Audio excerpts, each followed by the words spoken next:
Bem, irmãos, o versículo de introdução para o tema de hoje encontra-se em Provérbios, capítulo 23, e o versículo 26. Provérbios 23, versículo 26, que nos diz: Dá-me, filho meu, o teu coração, e os teus olhos observem os meus caminhos. Feliz sábado! Nossa, os irmãos estão a olhar para mim, mas eu estou a olhar para os irmãos e vejo já o sol lá fora a brilhar. Portanto, já temos alguma coisa para nos inspirar, que é a graça de Deus que se renova a cada manhã e faz o seu sol nascer sobre justos e injustos, e também aqui em Inglaterra. Então, vamos buscar um bocadinho do sol, não do sol lá fora, mas o sol da justiça, que é Cristo, nossa justiça. E vamos meditar um pouco na sua palavra. O tema de hoje tem um conselho, que é: abre o teu coração a... Agora aqui podemos entrar num caminho vasto. Podemos abrir o coração às coisas do mundo, aos nossos interesses, mas aqui fala abrir o coração a Jesus. Eu acredito que deve ser a maior batalha que o ser humano enfrentou, que é aceitar a Jesus, o seu sacrifício, os seus méritos por nós. E realmente, quando nós entendemos esta importância do que é abrir o coração a Jesus, irmãos, a nossa vida ela muda 360 graus. Em Apocalipse diz que lá Jesus diz: eis que estou à porta e bato. Mas é interessante que diz: se alguém ouvir a minha voz e abrir a porta, eu entrarei e com ele cearei. É interessante que ele está à porta e bate.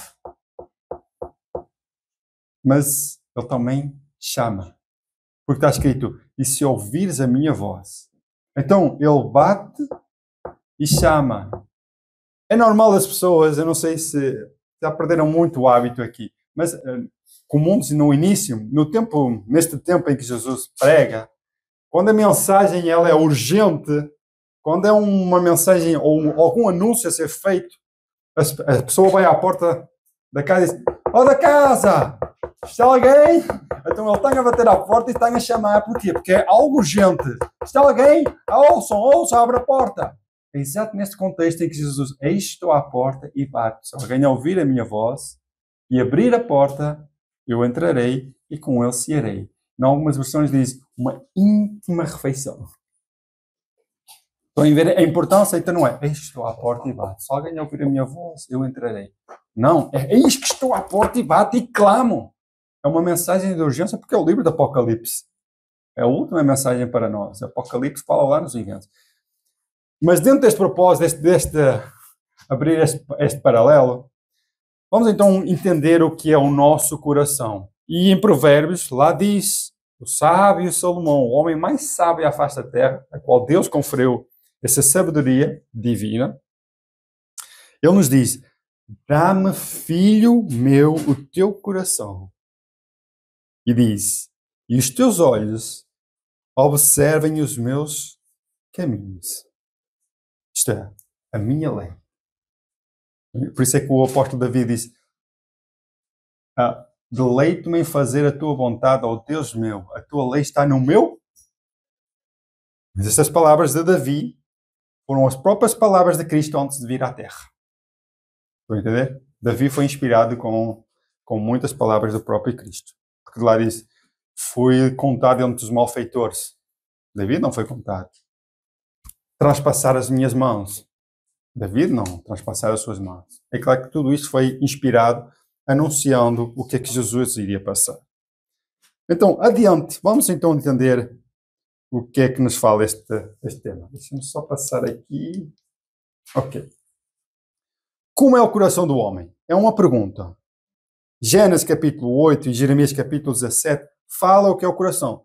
Mas nós não vamos falar do coração, órgão, mas naquele tema que nós falamos a semana passada, que a irmã Judite falou sobre a saúde, que é o coração lá no centro, que não tem nome coração para não. Chama-se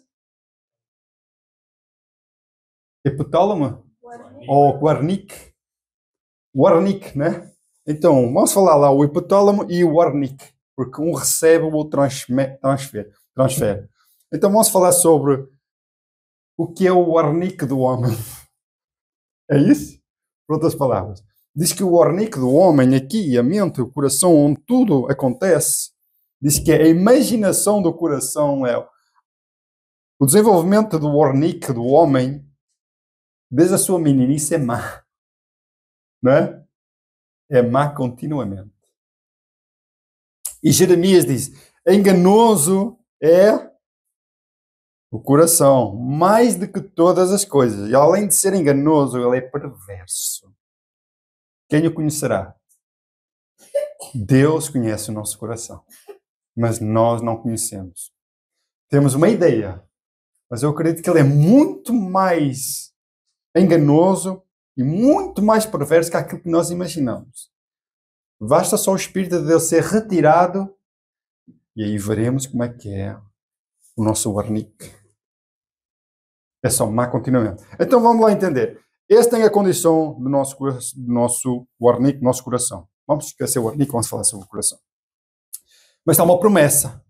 Há uma promessa de Deus para nós. Que é Jeremias 29:13.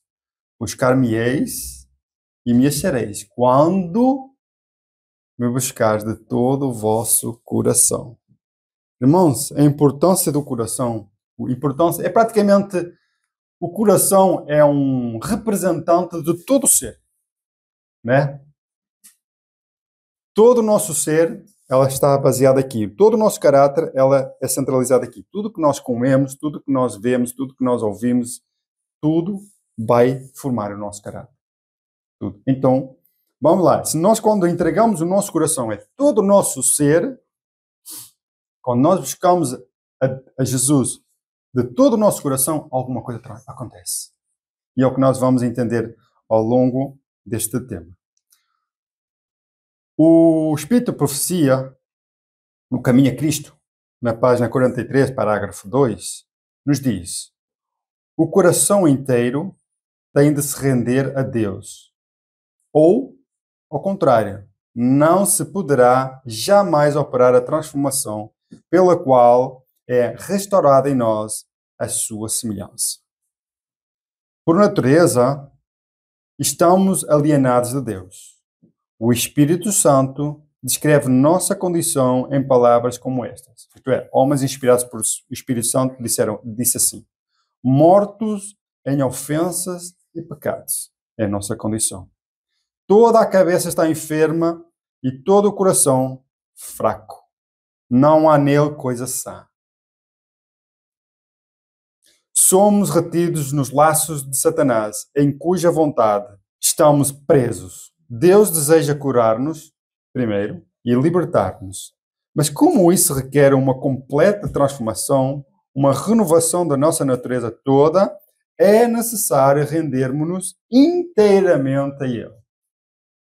Há um processo a ser feito. Deus conhece o nosso coração, mas nós não conhecemos o nosso coração. Então Ele chama-nos para esse processo, que é restaurar a imagem da sua pessoa em nós, da sua semelhança. Isso é a semelhança de Cristo em nós.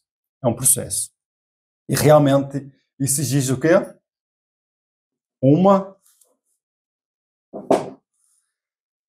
luta. E essa é a maior luta que nós podemos enfrentar. Nos diz assim: a luta contra o próprio eu é a maior batalha que já foi ferida. A renúncia do nosso eu, sujeitando tudo à vontade de Deus, requer luta. Mas a alma tem de submeter-se a Deus antes que possa ser renovada em santidade. Então, é um processo que é a santidade. É uma luta. E negar-nos a nós mesmos, polir-nos a nós mesmos, é o que nós falamos sobre a escola sabatina, não é? Pedras polidas. E as pedras, para serem polidas, para serem trabalhadas, elas precisam ser. Uns mais, outros menos, né? Depende do processo que cada um terá que passar, mas sabemos que elas, depois de ser polidas, trabalhadas, elas terão um lugar. Não aqui na Terra, mas na eternidade. E é isso que Deus quer fazer. Quer levar todos nós para a eternidade. Mas só que nós não podemos ir para a eternidade como estamos. Precisamos de um processo. Então, essa é a maior luta. Continuando. Deus deseja que o homem, a obra-prima do seu poder criador, atinja o quê? O desenvolvimento mais elevado possível. Quanto mais elevado, melhor. Propõe-nos a altura da bênção à qual nos deseja levar, por meio de sua graça. Convida-nos a entregar-nos a Ele, com o propósito de que possa efetuar em nós a sua vontade. A nós compete escolher se queremos ser libertados da escravidão, do pecado, para participar da gloriosa liberdade dos filhos de Deus. Tudo é uma escolha. Deus não força e Deus aqui quer trabalhar o nosso caráter, desenvolver algo elevado em nós. Então nós precisamos de trabalhar o arnique, né? Deixar que ele seja trabalhado por ele, diz, para poder efetuar em nós a sua vontade. Já não é mais nós. Então ele é que começa em nós o querer e ele é que realiza em nós o efetuar. Porque aquele que começou em nós essa boa obra, ele promete terminar. Estão a ver a obra a ser construída? Isto é, a casa espiritual. Não é o templo de Salomão, com pedras maravilhosas construídas ali ao pormenor, mas pedras espirituais edificadas sobre a pedra de esquina, a pedra angular, que é Cristo. Irmãos, é um privilégio nós podemos fazer parte dessa obra. Os anjos queriam passar por esse processo. Queriam fazer parte. Mas eles não precisam. Somos nós quem precisamos. E é por isso que Deus nos chama a entregar a Ele o nosso coração, para que Ele possa fazer em nós essa obra. Então a nós só nos compete escolher se queremos fazer parte dessa bênção, ser libertados da escravidão do pecado, que nos leva a todas as más tendências, ou fazemos parte de sermos libertados e se tornarmos filhos de Deus. Vamos avançar. Lucas capítulo 14, versículo 33. Quem é que quer ler para nós? Lucas capítulo 14 e o versículo 33. O que é que nos fala? Así pues, cualquiera de vosotros que no renuncia a todas las cosas que posee, no puede ser mi discípulo. Então temos aqui já um requisito, que é renunciar a alguma coisa, é isso? É isso, está aqui escrito.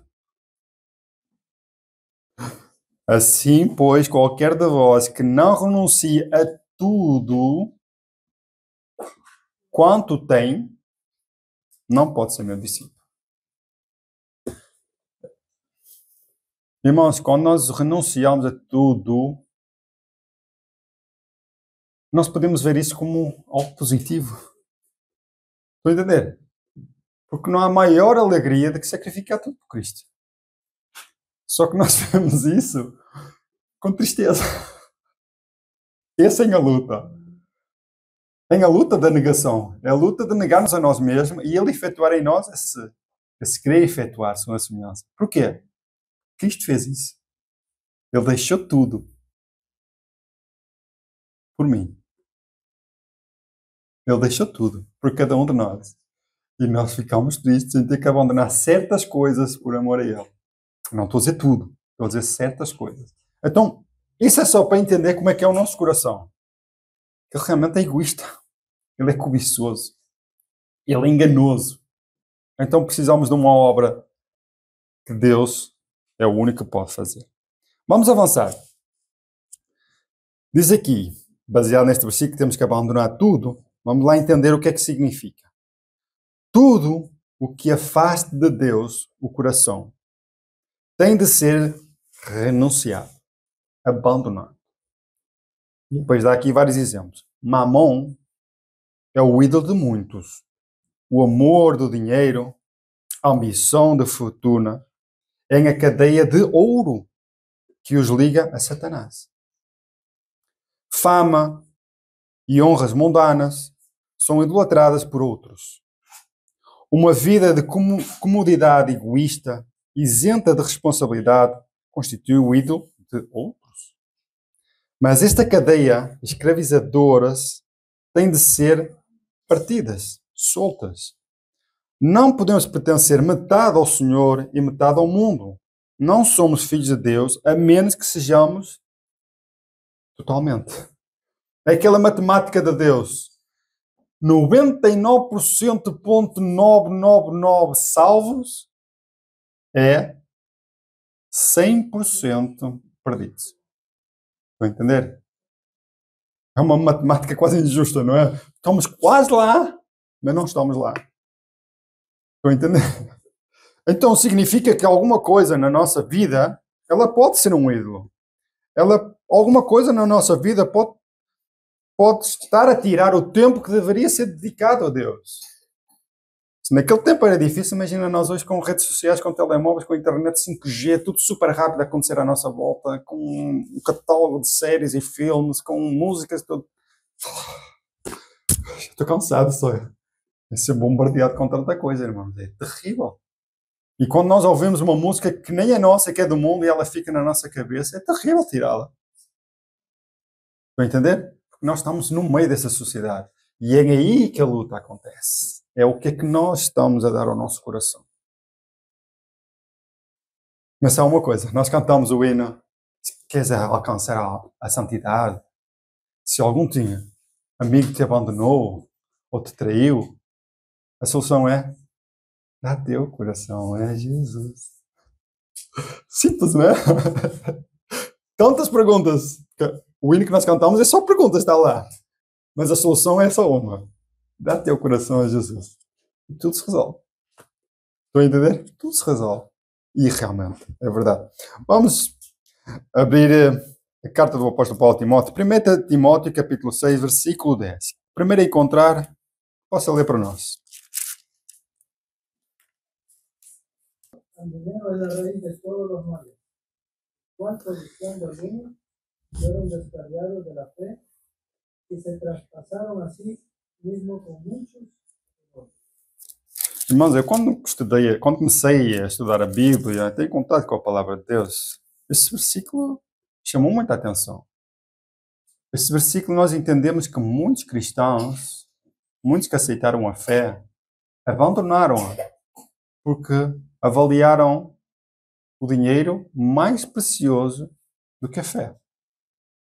E o resultado deles é que depois disso acontecer, eles passaram a vida com lutas, ter que manter esse dinheiro, até buscar mais dinheiro porque se endividaram ou meter-se em negócio ou o que for, acabaram de sacrificar a eternidade por um momento.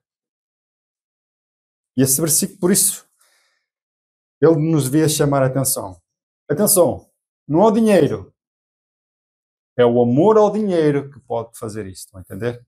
Nos desviar da fé, nos tirar o tempo e a paz que Deus quer nos trazer. E infelizmente muitos abandonaram a fé para nunca mais voltar, por causa do amor ao ganho, por causa do amor ao dinheiro. Amaram mais ao dinheiro do que a Deus. Avançando. Aos que professam servir a Deus e ao mesmo tempo confiam em seus próprios esforços para obedecer à sua lei, formar um caráter reto e alcançar a salvação. Seu coração não é movido por uma intuição profunda do amor de Cristo, mas procuram cumprir os deveres da vida cristã como uma exigência de Deus a fim de alcançarem o céu. Não estamos a dizer que somos nós, enfim, todo. Diz que há alguns que professam servir a Deus. Provavelmente esta classe é aquela que diz: Senhor, em teu nome não edificamos isto e aquilo, em teu nome não fizemos isto e aquilo. Professos cristãos que pelos seus próprios esforços, pelo seu próprio cumprimento de certos requisitos, achavam que podiam alcançar alguma coisa. Miserável homem que eu sou, diz o apóstolo Paulo. Quem me livrará do corpo desta morte? E ele era um homem que trabalhava na causa de Deus. Mas irmãos, o que é que importa eu falar a língua dos anjos? Diz o apóstolo Paulo. Vender tudo o que tenho e distribuir pelos pobres? Ou até mesmo sacrificar a minha vida por esta causa? Se não tiver Cristo. Esse amor significa Deus. Deus é amor. Porque toda a gente tem amor, toda a gente tem uma visão do que significa amor. Mas aqui o apóstolo Paulo, o que é que me serve eu fazer tudo isso se eu não tenho Cristo comigo? Se eu não faço isso por amor a Cristo? Estão a entender? O que é que me interessa eu vender tudo, sacrificar a minha alma, ou até saber falar as maiores línguas do mundo, até a língua dos anjos, que nós nem entendemos. Mas se eu não tenho Cristo, o que é que me interessa? Então é isso que nós precisamos. Deixa Cristo entrar em teu coração. E tudo será acrescentado. Vamos lá. Semelhante religião que procura isso, nada vale. Quando Cristo habita o coração, a alma de tal modo se encherá de seu amor e da sua alegria, da comunhão com Ele, que Ele se apegará em sua contemplação e será esquecido o próprio eu. O amor de Cristo será a mola das ações. Os que se sentem constrangidos pelo amor de Deus não perguntam quão pouco deverão dar para satisfazer as exigências de Deus. Não indagam qual a mais baixa norma, mas aspiram à perfeita conformidade com a vontade de seu Redentor. Com um sincero desejo, eles renunciam a tudo, manifestando um interesse proporcional ao valor do objeto que buscam. A profissão de Cristo, sem este profundo amor, é mero palavreado. Formalidade vã, pesada e desagradável tarefa. Estão a entender? Sem Cristo. Mas aqueles que aceitam a Cristo, aqueles que amam verdadeiramente a Cristo, eles sentirão o amor de Cristo, a alegria de Cristo e se esquecerão de si mesmos. E quando tudo isso acontece, eles estão dispostos a fazer de tudo para satisfazer as exigências de Deus. Sabem porquê? Porque eles amam a Cristo, porque eles têm a Cristo consigo. E quando isso acontece, a nossa vida ela muda por completo. Estão a entender? E realmente esse amor, ele é transformador, ele é capaz de tudo. Eu não sei se os irmãos, eu meti no grupo, não foi? Um senhor de idade e uma pessoa pergunta dentro do carro, faz a pergunta: você está triste? Alguma vez está triste? E a pessoa: eu nunca estou triste. Quem é aquele que fala com Deus todos os dias pode estar triste? Eu não sei o que é isso. E nós lamentamos por certas coisinhas que acontecem na nossa vida. Estão a entender? Não importa o que acontece na nossa vida. O que importa é que nós temos a comunhão com Cristo. A vida dos apóstolos não foi a mais feliz comparada com o mundo. Foi a mais miserável. Eles foram considerados espetáculo ao mundo. Mas acredito que eles disseram: nunca tive problemas nenhums. As pessoas é que estavam com problemas.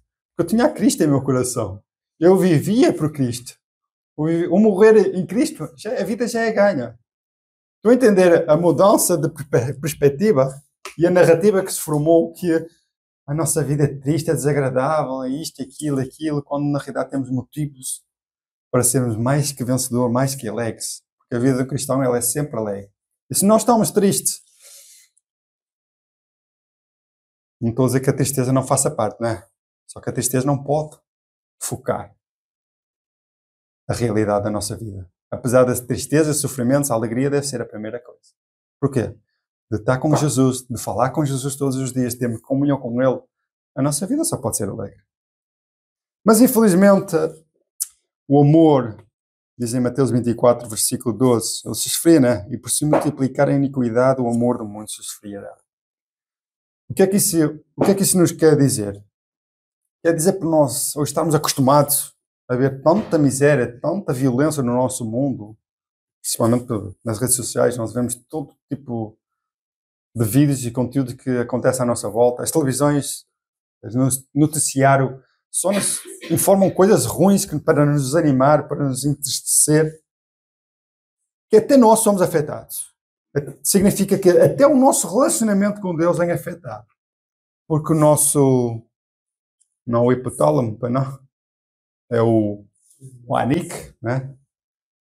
está a ser afetado. E quando ele é afetado, as coisas espirituais são afetadas. Estão a entender? O amor se esfria. Porque é isso que acontece. Por causa da maldade, da iniquidade que está a acontecer à nossa volta, nós acabamos por desanimar. Mas não é isso que Deus quer. Deus quer sempre animar, porque tudo já foi feito por nós. Aqui temos duas perguntas. Julgamos ser sacrifício demasiado entregar tudo a Cristo? É uma pergunta que cada um deve responder. Será que é um sacrifício demasiado alto eu sacrificar algo, para não dizer tudo, por Cristo? Essa é a pergunta. Mas vamos fazer agora essa pergunta de maneira diferente. Aqui. O que Cristo entregou por mim? Então, quando fazemos esta pergunta em primeiro lugar, a resposta à próxima pergunta será fácil, não é? Agora, se respondemos à próxima pergunta sem avaliar esta, não importa entregar tudo se eu não tenho Cristo como referência, como a motivação para toda a minha oferta, para todo o meu efetuar. Porque nem sou eu que efetuo, é Ele que faz em mim esse querer efetuar segundo a sua vontade. Vamos avançar. Vamos avaliar a entrega de Jesus. O Filho de Deus deu tudo. O que é que Ele deu? Vida, amor e sofrimento por nossa redenção. E será possível que nós, objetos indignos de tão grande amor, lhe queiramos reter nosso coração? Cada momento da nossa vida temos sido participantes dessas bênçãos de sua graça e por esta mesma razão não podemos compreender plenamente as profundezas da ignorância e da miséria das quais nós fomos salvos. Podemos acaso olhar para aquele a quem nossos pecados transpassaram e ainda assim estar dispostos a menosprezar todo o seu amor e sacrifício? Em vista à infinita humilhação do Senhor da glória, haveremos nós de murmurar por não podermos entrar na vida senão à custa de conflitos e humilhação própria? Estão a entender, irmãos? Quando olhamos a Cristo e a tudo que Ele fez, sermos humilhados, passar por conflitos, isso não é nada. Que venham muito mais, né? Eu tenho prazer na fraqueza, né? Porque quando estou fraco, sei que sou forte. Porque Ele olha para Cristo. O nosso foco está em algo diferente. E quando Cristo é a nossa motivação, tudo em nós será um prazer, dar tudo, tudo, tudo. Continuando ainda este capítulo. Muito coração orgulhoso indaga, porque me devo arrepender e humilhar antes de poder ter a certeza da minha aceitação por parte de Deus. Aponto-vos a Cristo. Era inocente e, mais do que isso, era o príncipe dos céus. Mas, por amor do homem, se fez pecado em lugar do gênero humano. Foi contado com os transgressores, mas ele levou sobre si os pecados de muitos e pelos transgressores intercedeu. Vocês sentem o coração a abrir? Sabem porque é que o vosso coração está a abrir? Vocês estão a olhar para Jesus. Estão a entender? Quando vemos o nosso coração, num lado ele pode estar completamente fechado, duro e com código. Que nem nós sabemos qual é o código. E por mais que nós queiramos abrir o coração, como não sabemos o código, é impossível abri-lo. Essa é a nossa natureza. É impossível abri-lo. Mas algo foi feito, algo nos foi dado para que esse coração fosse aberto. Cristo é a motivação que vai destruir o nosso coração carnal e fazer Deus colocar no seu lugar um coração de carne e escrever nele a sua lei. Então, quando olhamos a Cristo e a tudo que Ele fez por nós, é só aí que o nosso coração começa a ser trabalhado. Porque só há uma maneira de nosso coração ser sensibilizado. E essa é a motivação. Cristo tem de revelar-se ao pecador como Salvador morto pelos pecados do mundo. E ao contemplarmos o Cordeiro de Deus sobre a cruz do Calvário, começa a desdobrar-se ao nosso espírito o mistério da redenção. E a bondade de Deus nos leva ao arrependimento. Morrendo pelos pecadores, Cristo manifestou um amor que é incompreensível. E esse amor, ao ser contemplado pelo pecador, o que é que acontece no coração? Abranda-lhe o coração, impressionando-lhe o espírito e inspira-lhe a alma contrita. Estão a entender, irmãos? É quando nós olhamos à cruz do Calvário e vemos um homem morto, um homem a sofrer, no meio de 2 ladrões, e foi contado como um assassino, a sofrer aquela morte de agonia por horas. Mas ele não tem culpa. Quem devia estar ali era eu. E ele fez aquilo por mim. Qual é o coração que pode ser insensível a todo esse amor revelado por nós? O inimigo quer fazer isso. Ele quer tirar os méritos de Cristo, todo o seu sofrimento, toda a sua entrega, para que o nosso coração continue fechado, cabeado com palavra passe. Se calhar com impressão digital e com reconhecimento facial. Estão a entender?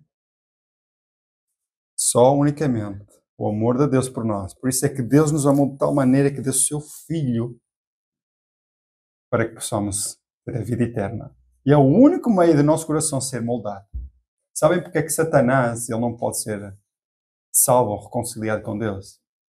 Porque ele já experimentou todo o privilégio de estar na presença de Deus. Não há nada maior que possa mostrar esse amor.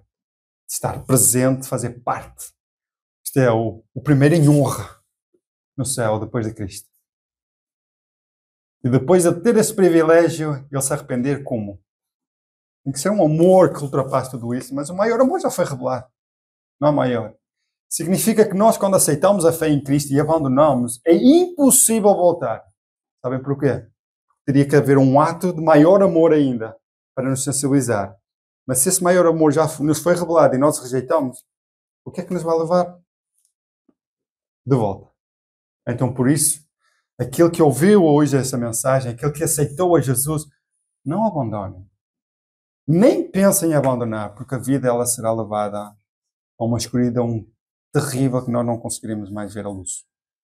E o nosso coração será entregue nas mãos do diabo para ser destruído e morto. Então, irmãos, para terminar, possamos abrir o coração a Jesus e deixar estas palavras do apóstolo Paulo. Mas Deus, que é riquíssimo em misericórdia, pelo seu muito amor com que nos amou, estando nós ainda mortos em nossas ofensas, Ele nos vivificou juntamente com Cristo.